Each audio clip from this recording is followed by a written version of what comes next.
పొద్దున్న ఒకసారి సాయంత్రం ఒకసారి పర్వాలేదన్నారు పెద్దవాళ్ళు.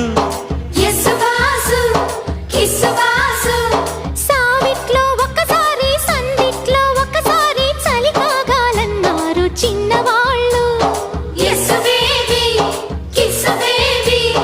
కొక్కరో బంగారు కోడి ముద్దడితే ముదిరింది వేడి.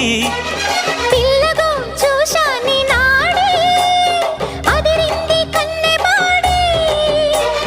గుట్టుగా దోపిడి చెయ్యనా గుమ్మడి తాళలేను తీపి రాపిడి. నిన్నేమడగను ఎట్టాడగను ఒకసారి ఒడిలోకి రమ్మని.